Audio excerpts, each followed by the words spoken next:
Subhanallah bihamdihi subhanallahil azim.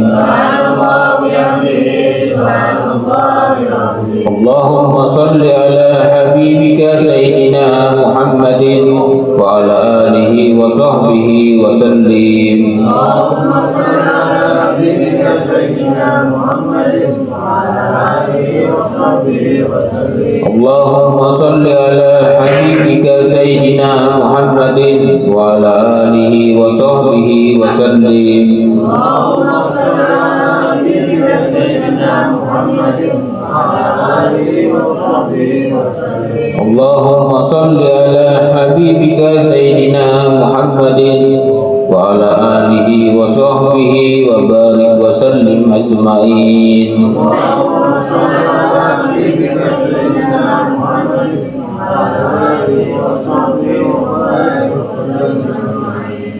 إلى حضرة المصطفى رسول الله صلى الله عليه وسلم الفاتح إلى سيدنا رسول الله محمد بن عبد الله ثم إلى سيدنا المحجد إلى الله أحمد بن عيسى وسيدنا الأستاذ الأعظم الفاتح المقدم محمد بن علي بآله وأصولهم وفروعهم ثم إلى روح المقدم ثاني الحبيب عبد الرحمن الصداق ثم إلى سلطان المعلى الحبيب عبد الله بن أبو بكر العيدوس ثم إلى ركب الأنفاس الحبيب عمر بن عبد الرحمن العطاس ثم إلى ركب الإحسان وغوث العباد البلاد الحبيب عبد الله بن العوي بن محمد الحمد إبراهيم ثم إلى ركب الوجود الحبيب علي بن محمد الحرسي وبخصوص حجي أنوار بن حبيب بن أرسي ووالدينا ووالديهم وأمواتنا وأمواتهم من أهل الجنة. الفاتحة.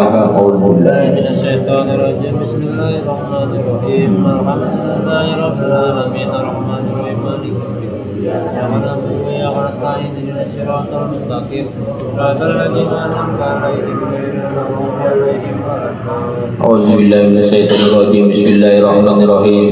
الحمد لله رب العالمين حمد الشاكرين حمد الناعمين حمدا يوافي نعمه ويكافي مجيدا. يا ربنا لك الحمد كما ينبغي لجلال وجهك وعظيم سلطانك. اللهم صل على سيدنا محمد وعلى آل سيدنا محمد.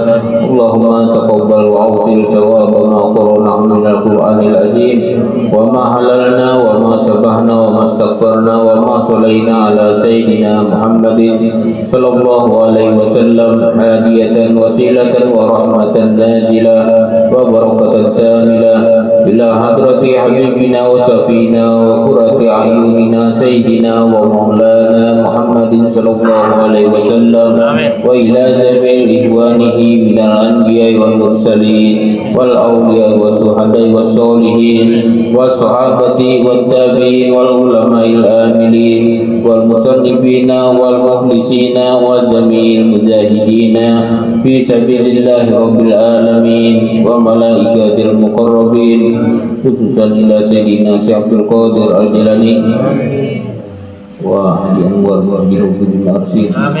ثم إلى أرواح جميع أهل القبور من المسلمين والمسلمات والمؤمنين والمؤمنات من مشارق الأرض إلى مغاربها وبحرها خصوصا إلى آبائنا وأمهاتنا وأجدادنا وجداتنا خصوصا إلا من استمعنا هنا بسببه ولأجله. اللهم اغفر لهم وارحمهم وعافهم واعف عنهم. اللهم انزل الرحمة والمغفرة على أهل القبور من أهل لا إله إلا الله سيدنا محمد رسول الله.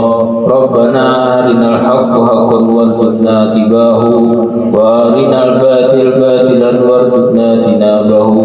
ربنا آتنا في الدنيا حسنة وفي الآخرة حسنة وقنا عذاب النار. سبحانك ربك رب العزة عما يصفون وسلام على المرسلين والحمد لله رب العالمين.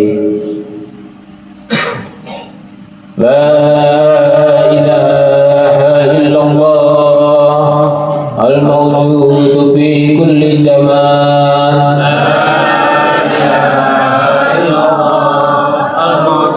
في كل زمان. لا إله إلا الله مكان لا إله إلا الله المعبود في كل مكان لا إله إلا الله المذكور بكل لسان لا إله إلا الله المذكور في كل لسان لا إله إلا الله المعروف بالإحسان لا إله إلا الله المعروف باللسان لا إله إلا الله كل يوم هو في شان لا إله إلا الله كل يوم وفي شان لا إله إلا الله الأمان الأمان من زوال الإيمان لا إله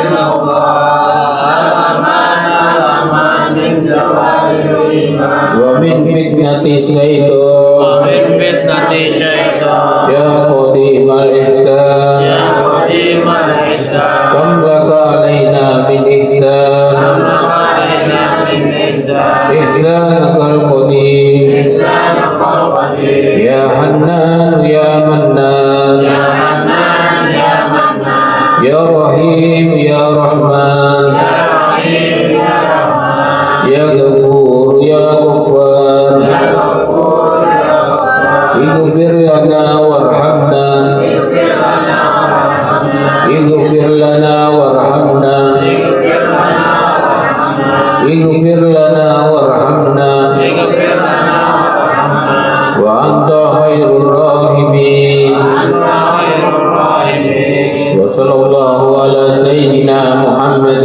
وآله وصحبه وسلم يا ربنا تعرفنا بها أننا اعترفنا وأننا أشركنا على رجل أسرنا فتوب علينا توبة تغسل كل حوبة واستر لنا العورات وآمن الروعات واغفر لوالدينا ربي ومولودينا والآل والإخوان وسائر الخلان وكل ذي محبة أو جيرة أو صحبة والمسلمين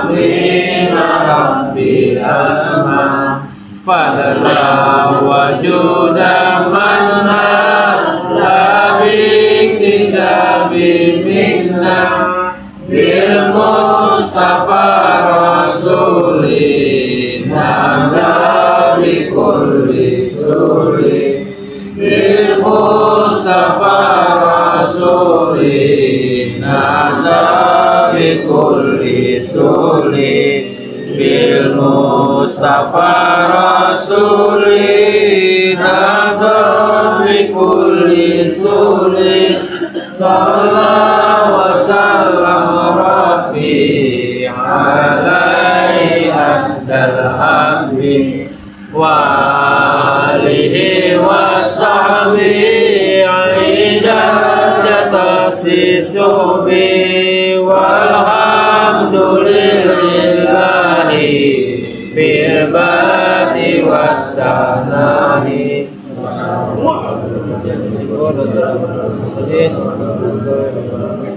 في كل ذاتنا وبلغنا الحكيم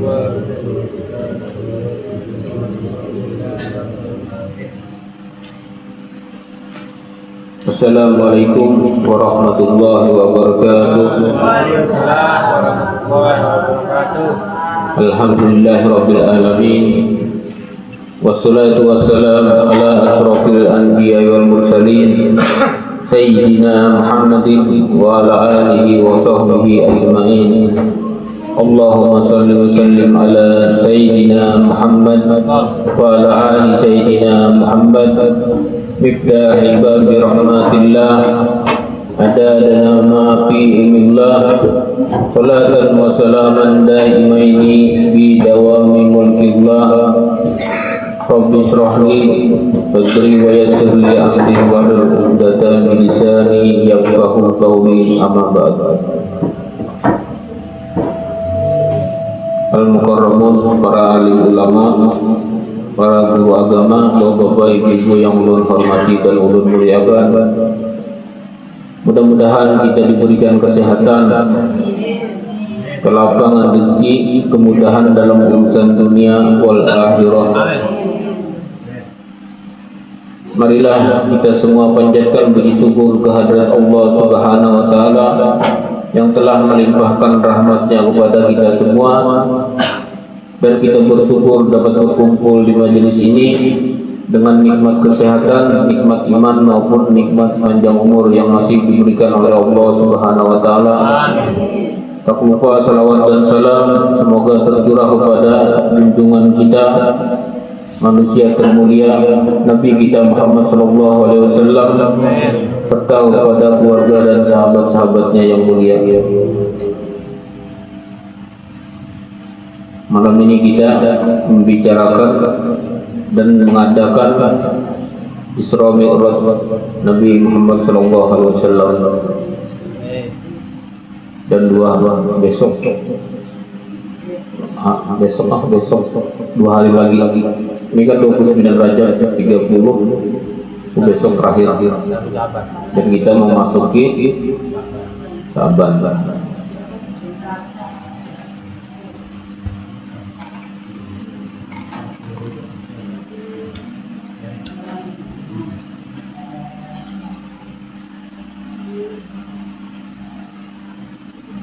Jadi Isra Mi'raj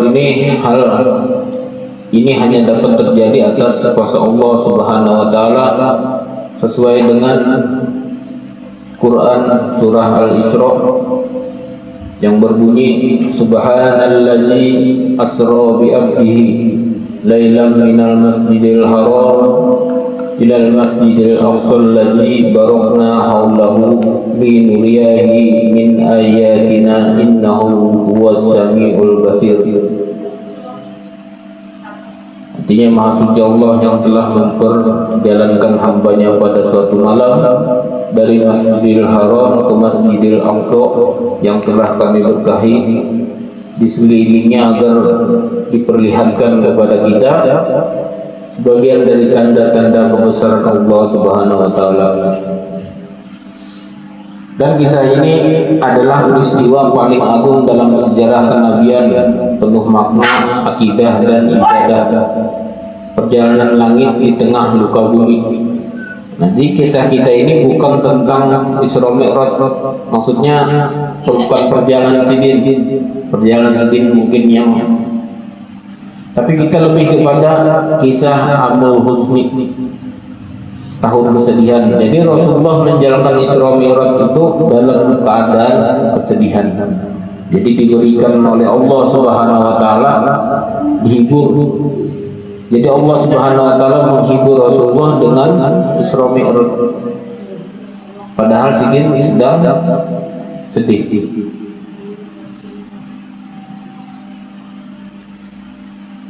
Jadi sejarah mengapa Rasulullah SAW diisrokan oleh Allah Subhanahu wa taala.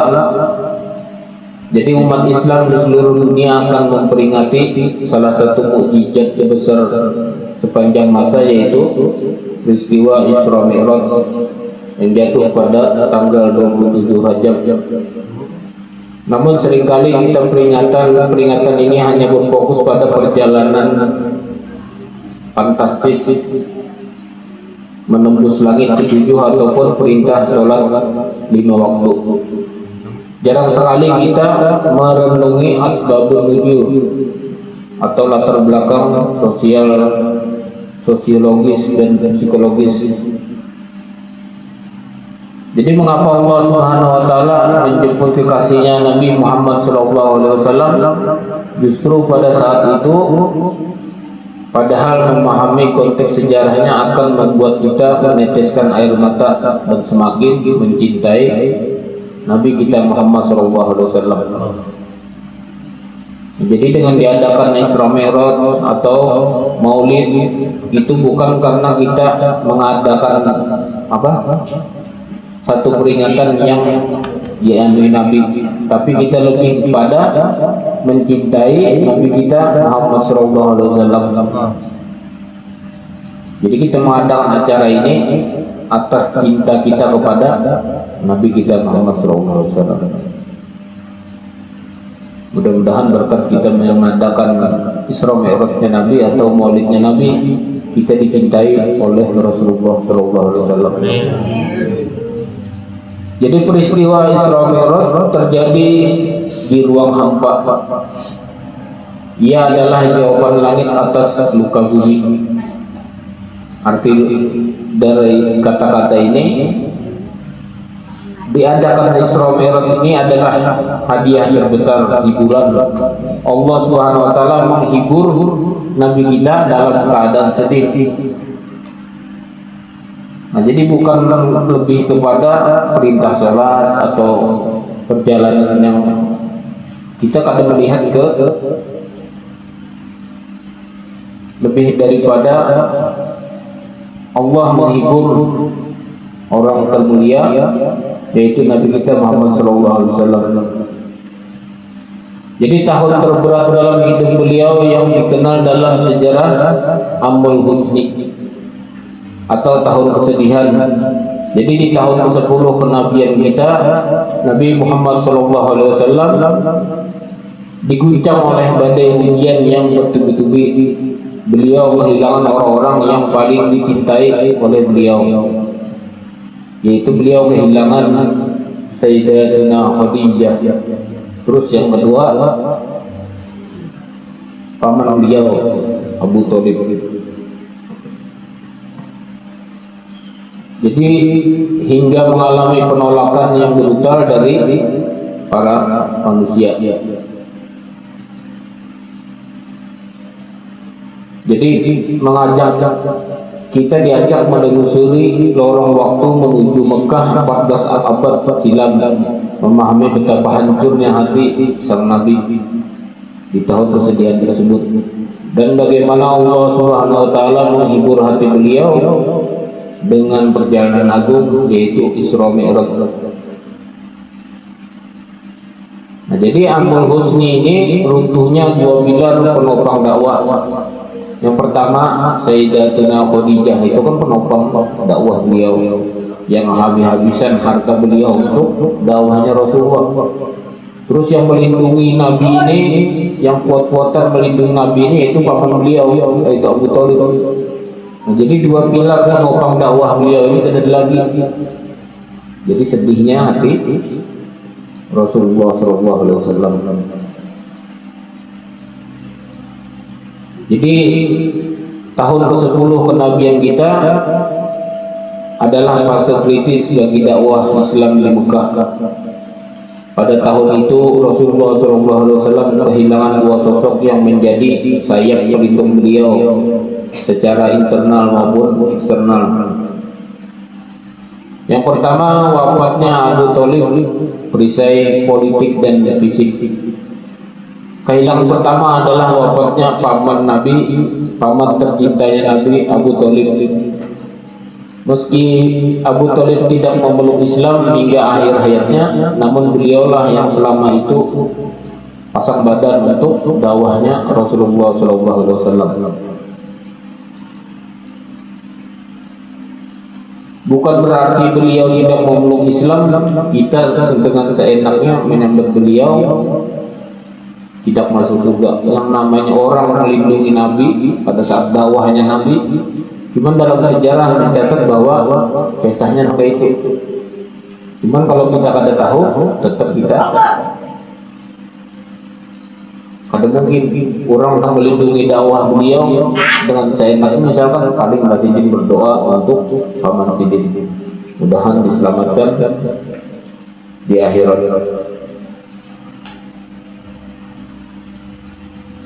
Jadi paman Nabi ini yang melindungi dari kekejaman orang yang hendak menyiksa Nabi ini dipasang barang oleh Abu Thalib, paman Sidin yang habis-habisan membela.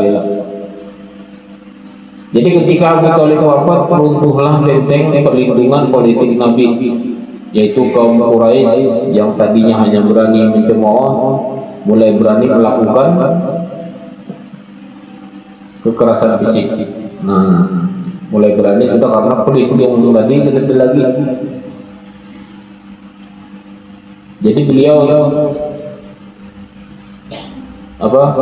yang diambil kotoran unta di punggung Nabi saat sholat, ada yang mencekik beliau hingga meludahi wajah beliau. Jadi orang-orang Quraisy yang tidak bisa menyakitiku secara fisik yang parah sampai Abu Thalib meninggal dunia, itu yang terjadi pada awal pertama meninggalnya Abu Thalib. Terus yang kedua adalah wafatnya Sayyidatuna Khadijah. Itu berisai jiwa dan harta, habis-habisan harta Sayyidatuna Khadijah untuk dakwahnya Rasulullah. Jadi belum kering air mata meninggalnya paman Sidin. Jadi sekitar 2 atau 3 bulan kemudian istri tercinta beliau wafat. Jadi Siti Khadijah binti Khuwailid radhiyallahu anha dipanggil oleh Allah Subhanahu wa taala. Ini adalah pukulan telak bagi Rasulullah SAW. Beliau bukan saja istri tapi penyokong dana dakwah untuk tempat Nabi pulang mengadakan atau mengadukan segala resah beliau. Jadi bukan saja Sidin itu orang istri, tapi lawan duit-duitnya. Bilanya mulik Nabi itu selalu curhat dengan Sayyidah Khadijah, tempatnya mengadukan segala keresahan. Jadi Sayyidatuna Khadijah adalah orang pertama yang beriman saat semua orang ingkar. Sayyidatuna Khadijah yang menyelimuti Nabi saat beliau gemetar menerima wahyu pertama, dan wafatnya Sayyidatuna Khadijah membuat Nabi merasa sangat kesepian di tengah permusuhan kaumnya. Nah, jadi intinya Nabi kita ini mengalami Abu Husni, tahun kesedihan, sedih beliau itu, maka dihibur oleh Allah Subhanahu wa taala dengan Isra Mi'raj. Nah, jadi kita sebelum melihat perjalanan Isra Mi'raj ini bukan saja perjalanan Sidin, tapi Sidin ini dihibur oleh Allah Subhanahu wa taala dan dinaikkan derajat oleh Allah Subhanahu wa taala.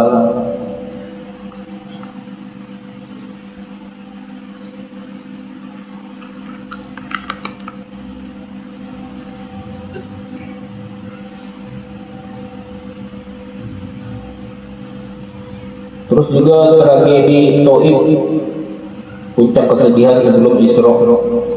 Kesedihan Nabi semakin memuncak ketika beliau mencoba mencari suaka dakwah ke kota Taif, berharap Bani Saqif maupun menerima Islam menggantikan Mekah yang semakin bermusuhan. Namun apa yang terjadi bukan sambutan hangat yang diterima oleh Rasulullah, melainkan penghinaan yang lebih kejam.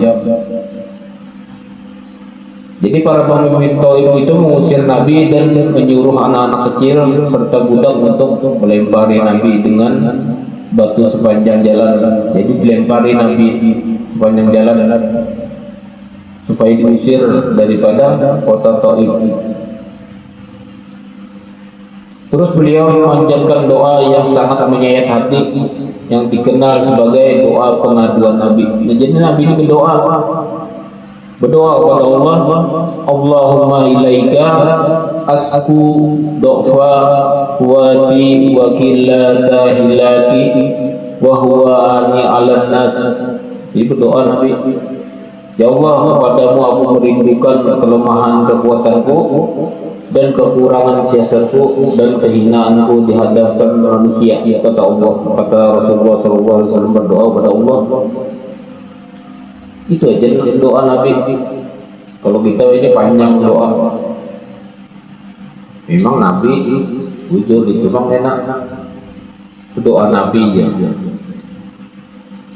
Manusia bisa berdoa kayak itu, tapi manusia ini kadang dengan keyakinan.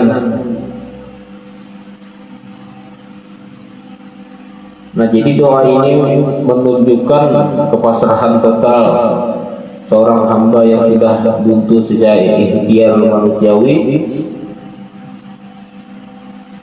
dan bumi Taif mengusir istri wafat paman tiada Nabi Muhammad SAW. Nah, jadi pada saat diusirnya itu wafat pamannya Nabi, wafat istrinya Nabi. Yang lagi terjadi itu semua apa-apa istilahnya ujian terbesar. Kalau kita ujian kayak itu sebuting aja kadang-kadang sudah mau benar. Ini kadang-kadang mulai paman sidin, bini sidin, terus diusir lagi. Nah, ini seluruhnya dihadapi oleh Rasulullah SAW. Nah, jadi Isra Mi'raj ini namanya tasliyah, penghiburan dari Allah Subhanahu wa taala. Jadi di titik kesedihan Rasulullah, maka Allah Subhanahu wa taala menjawab doa-doa Nabi tadi. Jadi jika penduduk bumi menolak dan menghinakan Nabi Muhammad SAW, maka Allah Subhanahu wa taala mengundang beliau, mengundang penduduk langit untuk menyambut perjalanan orang termulia, yaitu Nabi kita Muhammad SAW. Jadi kata Allah Subhanahu wa taala, wahai Muhammad, jika bumi ini sempit bagimu, maka naiklah ke langitku yang luas. Nah, itu di bumi ini sempit, sudah sempit dalam artian musuh-musuh di dunia sudah ada kehitungan, maka diangkat ke langit. Itu atas kehendak Allah Subhanahu wa taala, bukan kehendak manusia. Nah, sekalian itu menjadi pelajaran bagi kita bahwa kuasa Allah itu lebih besar daripada kuasa manusia. Maka terjadilah peristiwa Isra, perjalanan malam dari Mekah ke Palestina, dan Mi'raj naik ke Sidratul Muntaha. Ya, Allah Subhanahu wa taala berfirman, subhanallazi asra bi 'abdihi lailan minal masjidil haram ila masjidil aqsa. Artinya maha suci Allah yang telah memperjalankan hambanya pada suatu malam dari Masjidil Haram ke Masjidil Aqsa. Biar artinya orang tahu bahwa aku yang berkuasa dan atas kebesaranku, kata Allah Subhanahu wa taala. Jadi dalam kitab fikih As-Sirah As-Saih Al-Buti menjelaskan bahwa Isra Mi'raj adalah bentuk tasliyah Rabbaniyah, hiburan ketuhanan. Jadi Allah menghibur Rasulullah, itu maksudnya hiburan ketuhanan, bukannya hiburan untuk Tuhan, bukan, tapi Allah Subhanahu wa taala, Tuhan menghibur Rasulullah SAW. Panjang pada pembiasaannya. Menurut besakan berataan dari langit pertama sampai ketujuh, kalau final biar kan nguring atau ulun.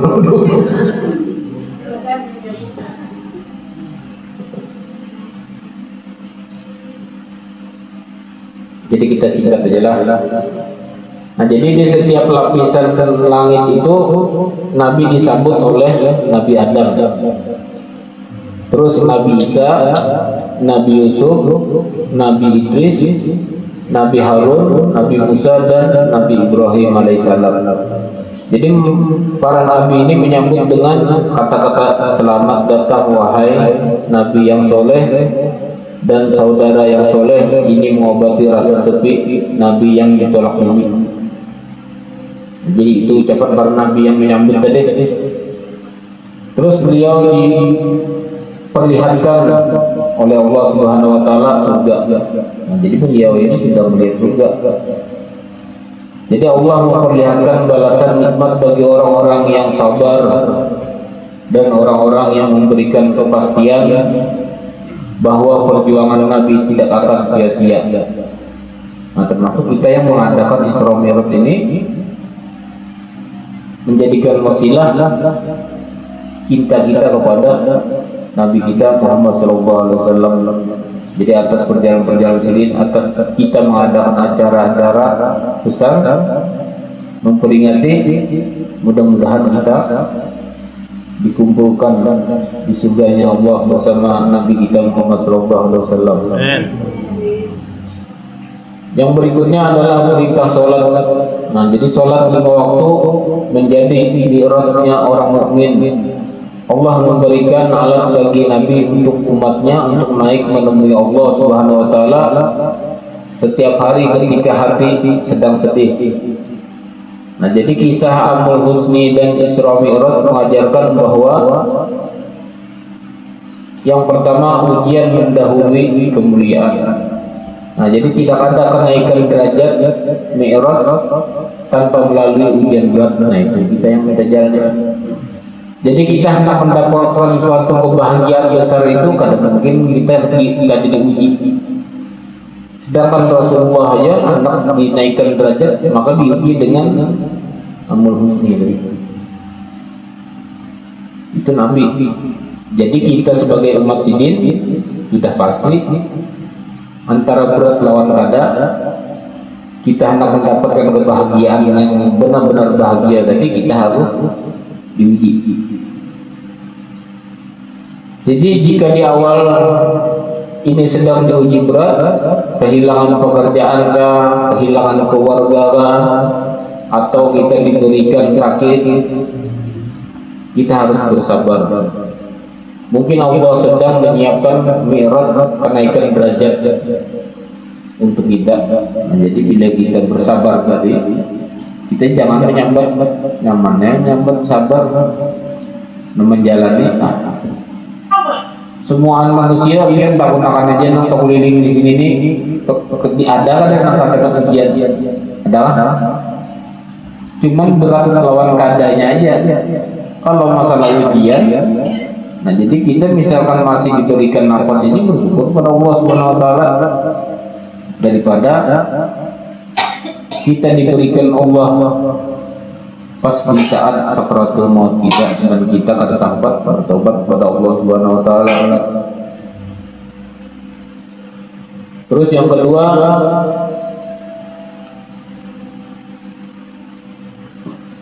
oleh-oleh yang didapatkan oleh Rasulullah SAW dari Isra Mi'raj adalah sholat.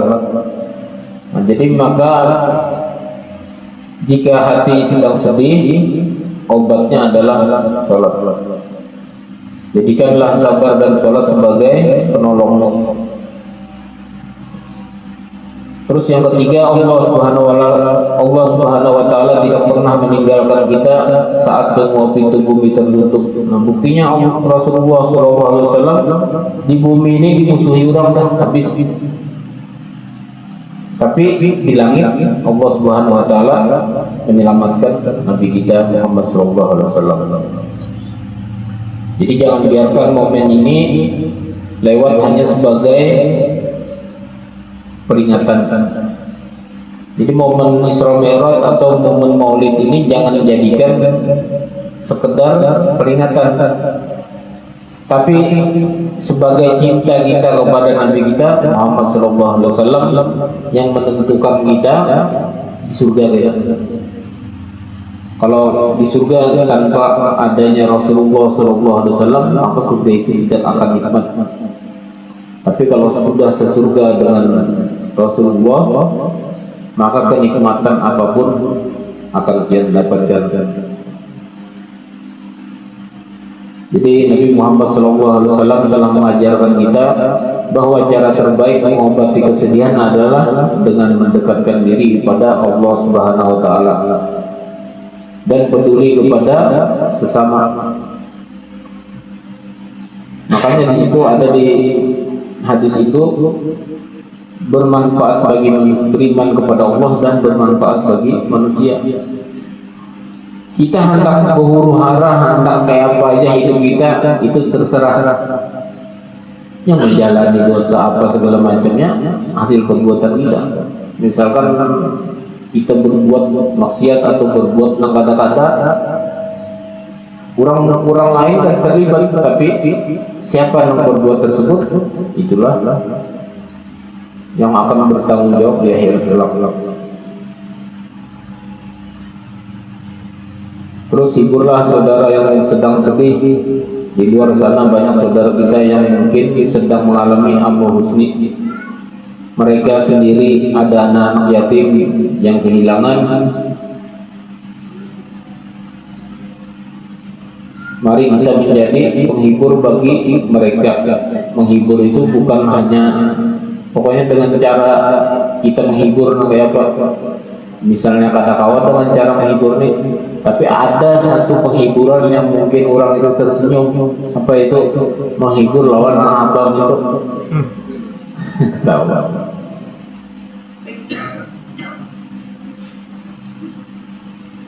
Jadi mudah-mudahan dengan peringatan Isra Mi'raj ini menambah kecintaan kita kepada baginda Muhammad SAW, dan mudah-mudahan kita diberikan kesehatan, diberikan panjang umur untuk bertemu kembali ke peringatan Isra Mi'raj yang akan datang. Dan mudah-mudahan di bulan Rajab yang terakhir, ini terakhir kan besok, maksudnya terakhir kita memperingati ini, besok lah Selasa, Senin nanti siolok, Isuk malam, habis ini kan 29 derajat. Nah, mudah-mudahan diberikan rezeki yang berlimpah untuk lebih meningkatkan kecintaan kita kepada Nabi kita Muhammad SAW. Dan yang lagi sakit mungkin atau sakit hati atau sakit badan, semoga disembuhkan oleh Allah Subhanahu Wa Taala. Dan yang belum berhaji maupun umrah, mudah-mudahan Allah Subhanahu Wa Taala segera memanggil kita. Dan mudah-mudahan yang lebih penting kita dikumpulkan di surga berkat kecintaan kita kepada Nabi kita Muhammad SAW, surga yang paling dirindukan oleh Allah Subhanahu Wa Taala. Rabbana atina fid dunya hasanah wa fil akhirati hasanah wa qina adzabannar. Subhana rabbika rabbil izzati amma yasifun wa salamun alal mursalin walhamdulillahi rabbil alamin. Bismillahirrahmanirrahim. Alhamdulillah.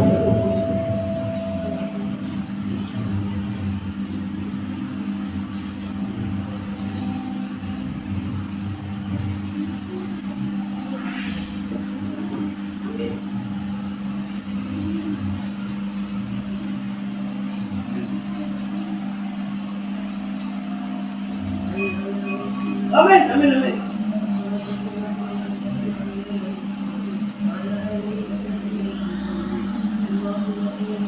Tuh.